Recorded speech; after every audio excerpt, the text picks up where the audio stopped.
pessoas, bem-vindos à segunda parte desse bate-papo maravilhoso com o crítico literário e professor Marcos Paz. E você também atua como crítico literário, né, Marcos? Sim. Fala um pouco disso, como é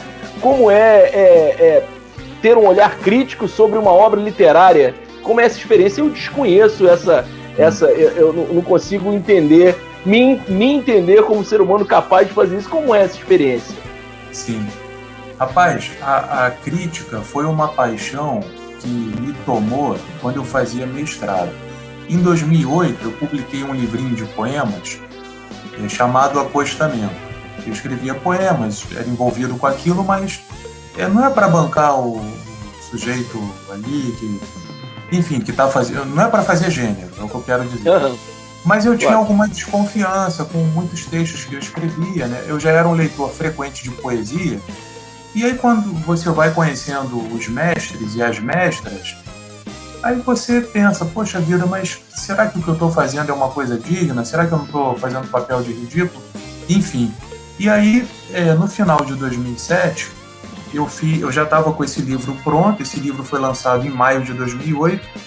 No segundo semestre de 2007, eu fiz uma disciplina no mestrado que era voltada para o estudo da obra do Antônio Cândido, que foi um crítico literário provavelmente o mais importante do Brasil. Nasceu no Rio de Janeiro, que pouca gente sabe, mas fez carreira fundamentalmente na Universidade de São Paulo. E o Antônio Cândido foi sociólogo primeiro e posteriormente ele se dedicou de modo exclusivo à crítica literária. Então, lendo o texto do Antônio Cândido, eu verifiquei que era possível falar das obras literárias e, a partir delas, falar de muitos aspectos que nos cercavam socialmente e de muitos aspectos que nos inquietavam individualmente, né? Porque isso de falar de uma obra literária, em alguma medida, pode ter também, não é que tenha necessariamente, mas pode ter também algo da gente falar da gente. Então, claro. Pois é. Então, Ives, naquele período, eu já escrevia muitas cartas para o extinto Caderno de Bairro do Jornal Globo, né, da Zona Oeste. Escrevia carta para meter o malho na empresa de ônibus que monopolizava o transporte aqui na Estrada da Posse, onde eu moro. Escrevia para reclamar da prefeitura que não construía a praça de esportes aqui onde eu moro também. Então, a crítica literária foi uma espécie de consórcio entre a paixão pela literatura e a necessidade de falar das coisas do entorno, das coisas da vida em sociedade, né? E aí, cara, eu comecei a fazer o primeiro texto crítico que eu publiquei, saiu no jornal paranaense chamado Rascunho, que tem circulação nacional. Saiu em dezembro de 2008, foi sobre a obra de um poeta de São Paulo já falecido, José Paulo Paz, e desde então é um exercício que eu venho fazendo com muito gosto e com regularidade. Maravilha, cara, maravilha. Agora, ô Marcos, a gente se encontrou devido a um momento tenso que a Lona Cultural vivia e ainda vive, de necessidade de obras, de reparos e de melhorias, e a gente conseguiu aí, então estamos para conseguir executar um projeto aqui, que é um projeto ligado ao cinema, também ligado à literatura, que é o A Gente Se Vê na Lona. E foi um projeto muito bacana que você redigiu, que você idealizou, um projeto, inclusive, oriundo da academia, da universidade, que a gente vai ter o prazer de, se Deus quiser e a pandemia deixar, colocar aqui nesse espaço. Eu queria que você falasse um pouco desse projeto, de onde veio o mote para o A Gente Se Vê na Lona. Sim, vou fazer um breve histórico. Claro. Em 2018, eu comecei a coordenar um projeto de extensão universitária chamado Remissão de Pena pela Leitura. Remissão de Pena pela Leitura consiste no desenvolvimento de atividades de leitura de obras literárias e ciências humanas em geral e da consequente escrita de resenhas por parte de pessoas privadas de liberdade que cumprem pena em unidades prisionais do Complexo do Jericinó. Que bacana. Pois é, desde 2018. E aí o que aconteceu? Eu comecei a ser muito procurado por estudantes que queriam participar do projeto, né? Normalmente o jovem tem uma paixão muito grande pelo movimento social, né? Pela ação política. E aí você imagina, a cadeia é um universo desconhecido pela maioria absoluta da sociedade, né? Então, muitos estudantes me procuravam, interessados em participar, mas eu não tinha vaga para todo mundo. Eu só podia trabalhar com 2 estudantes, conforme previa o edital e conforme também era previsto pela regra geral da Secretaria de Administração Penitenciária aqui do Rio. Então eu criei um grupo de estudos para que, de certa maneira, todo mundo fosse incluído, pelo menos no debate. Se não no trabalho, pelo menos no debate. Esse grupo de estudos se reunia no Jardim Botânico da Universidade Rural. Eu trabalho no campus Seropédica, né? Então, lá tem o Jardim Botânico e nós nos reunimos uma vez por mês para discutir textos sobre o universo carcerário. Numa dessas ocasiões, a minha colega, a professora Clarissa, da Química, nossa amiga e parceira de trabalho, a Clarissa esteve lá para participar de uma discussão, até ela encheu o debate de vivacidade, né? Uma pessoa com uma presença calorosa. Maravilhosa. Pois é. Então, logo em seguida, surgiu a demanda de um projeto na Lona Cultural de Campo Grande para justamente viabilizar o investimento de recursos, né, com vistas a infraestrutura da Lona, digamos assim. Então, como eu coordenava esse projeto de extensão e como eu moro em Campo Grande, a Clarissa me convidou, né?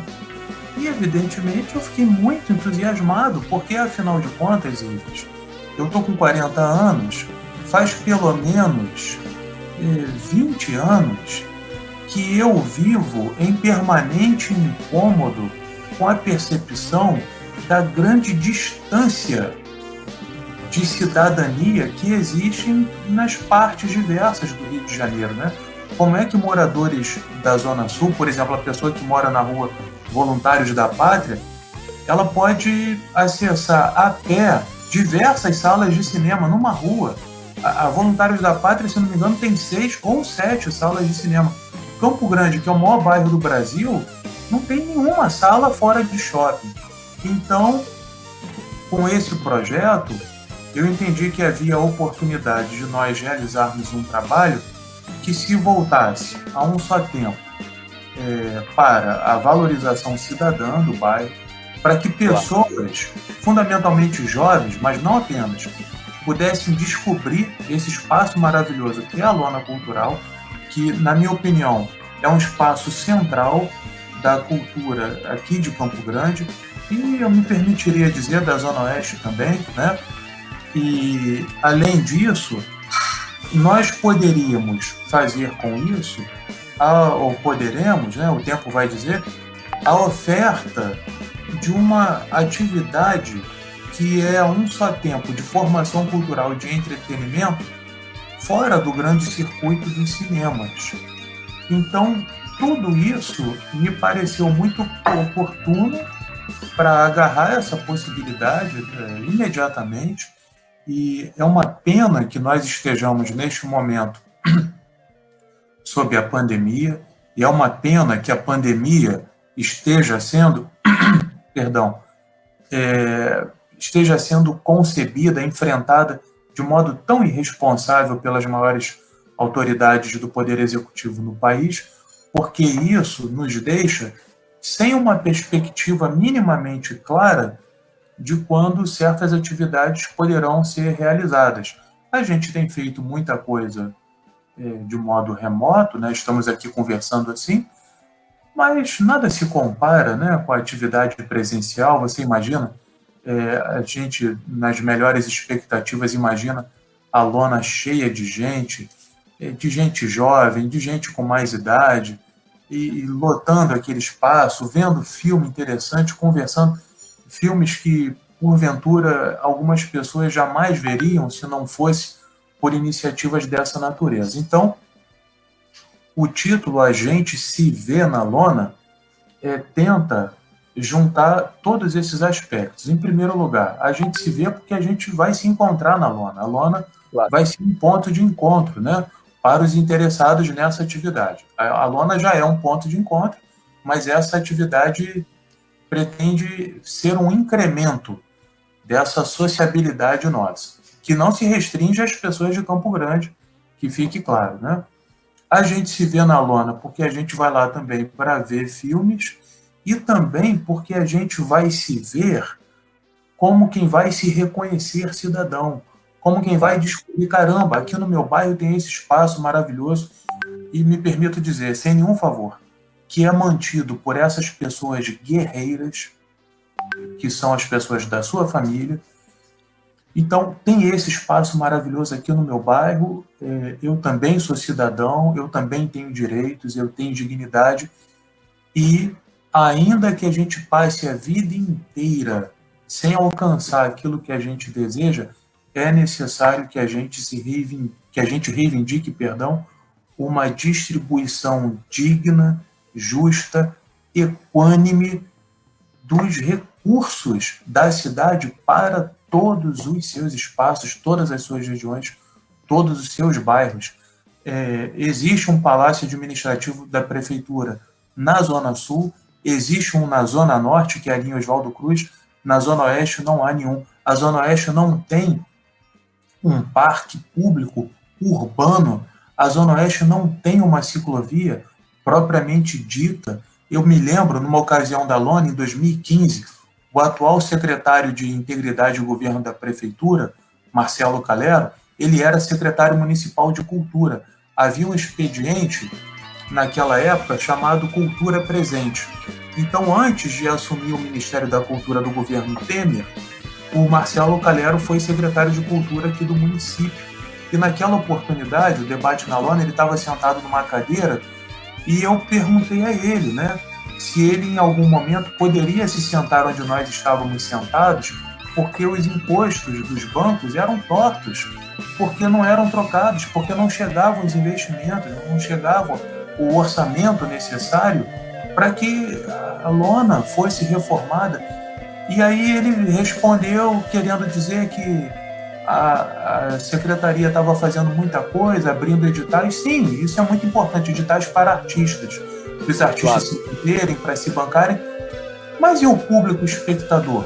Aí, pouco tempo depois, isso eu divulguei inclusive em rede social, o Marcelo Calero se gabava de entregar a reforma do Teatro Zimbisque, na Tijuca, que ele disse ter frequentado por muito tempo, e ali ele falava com muita ênfase, se orgulhando até mesmo de eles terem pensado na obra em aumentar a marquise para que as pessoas, porventura, na fila do ingresso, se houvesse alguma chuva, elas estariam protegidas.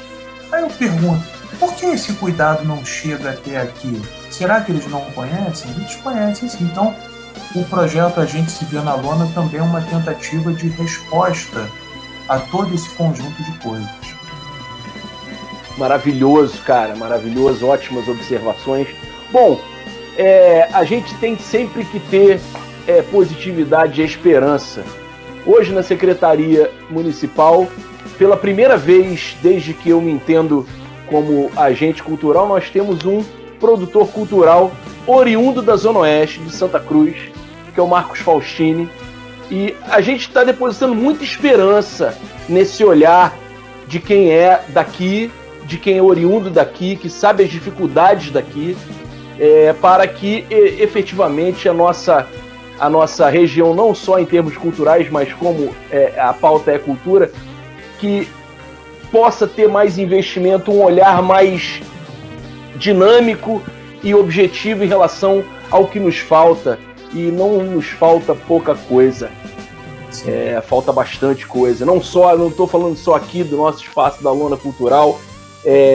Tem diversas outras iniciativas culturais aí que estão despontando. A cada entrevista que eu faço, eu conheço um pouco mais da riqueza do nosso território, do que a gente devolve para essa cidade enquanto cultura, cidadania e arte de forma geral, e o quanto a gente precisa para ainda melhorar isso, para poder universalizar isso, né? Romper essas barreiras territoriais e, em outro passo, territorializar os nossos recursos, né? Fazer com que a divisão seja equânime, como você falou. É a luta de sempre. Marcos, eu queria te agradecer o seu precioso tempo e retribuir toda a estima que tu tem pelo trabalho e te dizer que ouvir você falando hoje, saber que a gente contribuiu um pouquinho que seja para você se tornar o cidadão bem-sucedido que você é hoje, um professor universitário, crítico literário. Para nós é uma honra, foi um prazer ter você aqui no Cultura em Ação, falando dessa palavra, dessa temática, dessa entidade maravilhosa que é a cultura. E eu sempre digo aqui, cultura é cultivar. Plante o bem para colher o que é bom. Compartilhe cultura. A gente se vê no próximo vídeo.